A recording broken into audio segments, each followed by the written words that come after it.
नमस्कार दोस्तों, इसके पहले कुछ वीडियो में हम लोगों ने बात किया वकालतनामा क्या होता है, वकालतनामा से संबंधित गवर्निंग लॉज भारत में क्या है, क्या कानून है। इस पर्टिकुलर वीडियो में हम लोग बात करेंगे पावर ऑफ अटॉर्नी के बारे में। जी हाँ, पावर ऑफ अटॉर्नी भी अब दो तरीके की होती हैं, एक होती है जनरल पावर ऑफ अटॉर्नी, दूसरी होती है स्पेसिफिक पावर ऑफ अटॉर्नी। और क्या है पीओए से संबंधित गवर्निंग लॉज यानी कानून। नए हैं जरूर सब्सक्राइब कीजिए, आपका अपना चैनल है ऑनलाइन लीगल एडवाइस। मैं हूं अशोक पांडे। सब्सक्राइब करने के साथ ही घंटी दबाना ना भूलें, जिससे इसी प्रकार के कानूनी वीडियोस, इंफॉर्मेटिव वीडियोस आपको मिलते हैं, आप तक पहुंचते रहें। शुरू करते हैं अपने टॉपिक, बात करते हैं पावर ऑफ अटॉर्नी के बारे में और इसी से प्रावधानित या संबंधित जो कानून है उसके बारे में। तो पावर ऑफ अटॉर्नी, जैसे वकालतनामा का जिक्र कहीं पे नहीं था, लेकिन पावर ऑफ अटॉर्नी का जिक्र है और इसका एक अलग से कानून है और इस कानून को हम लोग बोलते हैं पावर ऑफ अटॉर्नी एक्ट 1882। ये जो कानून है ये जम्मू कश्मीर को छोड़ करके पूरे भारत में लागू है। अब इसकी जो धारा सेक्शन 1A है वो क्या कहता है, इसकी जो धारा 1A है वो ये कहती है power of attorney include any instrument empowering a specified person to act for and in the name of person executing it. इसका मतलब ये हुआ कि अगर मान लीजिए मेरी तबीयत खराब है, एक एग्जाम्पल के थ्रू आपको समझाना चाहता हूँ, अपना एक केस मुकदमा किसी दिल्ली के कोर्ट में फाइल करना है या लगा हुआ है जिससे लड़ना है आपको, तो इसके लिए मेरी तो तबीयत खराब है, मैं तो जा नहीं सकता। मैं क्या करूँगा, मैंने आपको पावर ऑफ अटॉर्नी दे दी।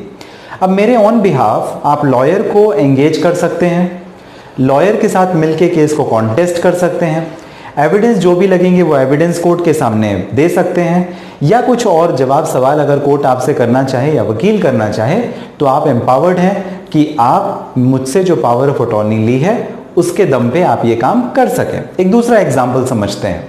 मैं पिता हूं और अपने बेटे को एक पावर ऑफ अटॉर्नी देता हूं कि आप इस जमीन को किसी और के नाम पर बेच सकें, सेल कर सकें, यानी ट्रांसफर ऑफ प्रॉपर्टी के हिसाब से उसका ट्रांसफर भी कर सकें।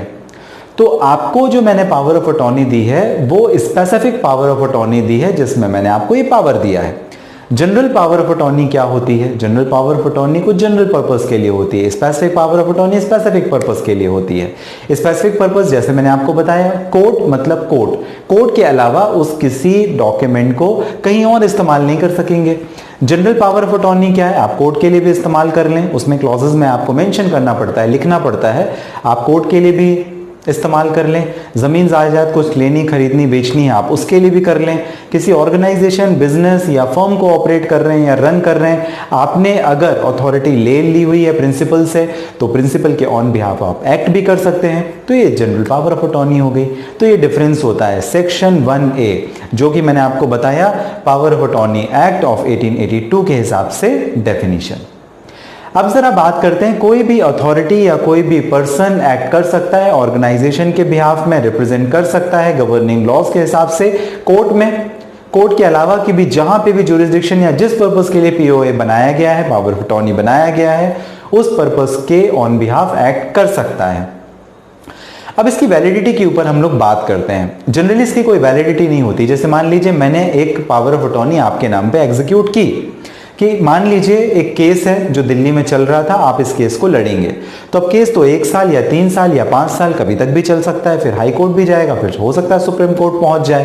तो एक लंबा समय है और इस हिसाब से अगर पावर ऑफ अटॉर्नी देखें तो रिस्ट्रिक्शन नहीं है वैलिडिटी की कि कब तक वैलिड रहेगी, तो ड्यूरेशन इसमें इसकी वैलिडिटी नहीं है और कभी भी मैं रिवोक भी कर सकता हूं। मान लीजिए मुझे ऐसा लगता है कि आपने मेरे ऑन बिहाफ उसका मिसयूज करने की कोशिश की या मिसयूज कर रहे हैं या सही से इस्तेमाल नहीं कर रहे हैं, इस कंडीशन पे मेरी इच्छा है, मेरा मन है, मैंने आपको पावर ऑफ अटॉर्नी ग्रांट की थी, अब मैं उसी पावर ऑफ अटॉर्नी का कैंसिलेशन भी कर सकता हूं बाय रजिस्टर्ड कैंसिलेशन डीड।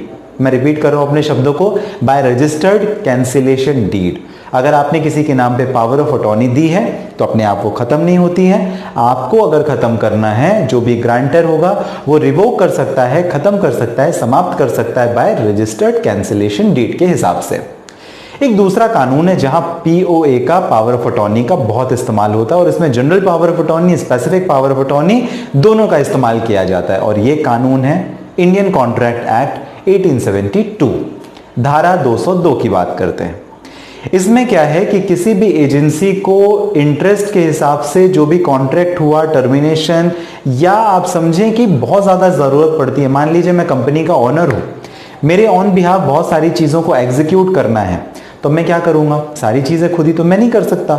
मैंने किसी एक पर्सन को अपॉइंट कर लिया और उसी को ऑथोराइज कर दिया कि ये सारे एक्ट आप मेरे बिहाफ में करेंगे। तो इंडियन कॉन्ट्रैक्ट एक्ट बहुत ही इंपॉर्टेंट बात करता है टर्मिनेशन के ऊपर, सेक्शन 202, और वो ये कहता है कि इवन प्रिंसिपल की डेथ हो जाए, यानी अगर मैंने आपके नाम पे पावर ऑफ अटॉर्नी एग्जीक्यूट करनी थी तो धारा 202 इंडियन कॉन्ट्रैक्ट एक्ट 1872 ये कहता है कि मेरी डेथ होने के बावजूद भी जो पावर ऑफ अटॉर्नी है वो वैलिड रहेगी, वो एग्जिस्ट करेगी। और इसका बहुत ही इंपॉर्टेंट रीजन ये है कि मान लीजिए जो हम बिजनेस ऑपरेट कर रहे थे, मेरी मौत के बाद में वो बिजनेस हो सकता है मेरे रिप्रेजेंटेटिव्स को जाए या कुछ भी, तो जब तक उसे रिवोक नहीं किया गया, रिवोकेशन नहीं हुआ बाय रजिस्टर्ड कैंसिलेशन डीड के, तब तक वो एग्जिस्ट करेगी। भले ही यहाँ पे प्रिंसिपल जो एग्जीक्यूटर था यानी मेरी डेथ होने के बावजूद वो एग्जीक्यूट करेगी। कानून लेकिन फिर भी अलग अलग राज्यों के अलग अलग हैं।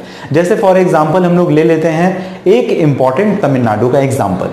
तमिलनाडु में क्या होता है, पहले ऐसा नहीं था, एक अमेंडमेंट आया, अमेंडमेंट के बाद में क्या हुआ कि मान लीजिए मुझे आपको पावर ऑफ अटॉर्नी देनी है, तो पावर ऑफ अटॉर्नी देते समय मैं लाइव कर रहा हूं या नहीं, ये बहुत इंपॉर्टेंट फैक्टर है कि अगर मेरी डेथ हो गई तो मेरी डेथ के साथ ही पावर ऑफ अटॉर्नी की वैलिडिटी समाप्त हो जाएगी। ठीक भी है एक तरीके से, क्योंकि अब इसका मिसयूज किया जा सकेगा। इंडियन कॉन्ट्रैक्ट एक्ट 202 का एग्जाम्पल दूसरे रेफरेंस में दिया था।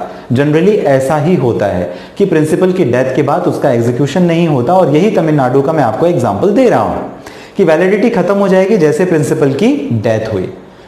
एक दूसरा अमेंडमेंट आया और इस अमेंडमेंट के हिसाब से ये बोला गया कि आपको लिव सर्टिफिकेट, मतलब मेरा जिंदा रहना जरूरी है अगर आप किसी पावर ऑफ अटॉर्नी का इस्तेमाल करके मेरे ऑन बिहाफ कुछ काम करना चाहते हैं, तो मतलब ग्रांटर का जिंदा रहना जरूरी है। अब ये जो ग्रांटर की वैलिडिटी है वो कौन देगा? या कि ऑफिशियल गेजेट में ऑफिशियल गेजेटेड ऑफिसर कोई दे, या कि मेडिकल प्रैक्टिशनर दे, एज ऑब्वियस, कोई और तो तीसरा दे नहीं सकता। और ये जो सर्टिफिकेट होता है कौन सा?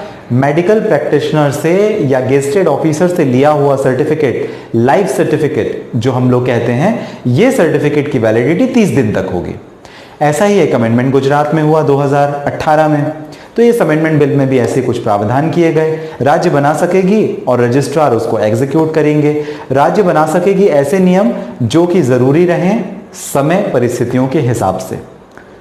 तो ये जानकारी आपको कैसे लगी? हम लोगों ने बात किया पावर ऑफ अटॉर्नी के बारे में, काफ़ी कुछ डिटेल मैंने आपको बताने की कोशिश की। कुछ रह गया हो आप कमेंट बॉक्स में ज़रूर पूछ सकते हैं। आपकी कोई परेशानी, आपकी कोई तकलीफ, कोई लीगल इश्यूज होंगे, नंबर दिया है, आप अपॉइंटमेंट बुक करके मुझे बात कर सकते हैं। इसके साथ ही इस वीडियो के डिस्क्रिप्शन में लिंक है जहां से आप अपॉइंटमेंट बुक करके बात कर सकते हैं। मैं हूं अशोक पांडे, आपका स्वागत करने के साथ धन्यवाद जो आपने अपना कीमती महत्वपूर्ण समय मुझे दिया। मिलते हैं अगले वीडियो में, तब तक के लिए अपना ध्यान रखें। आप सभी का बहुत धन्यवाद।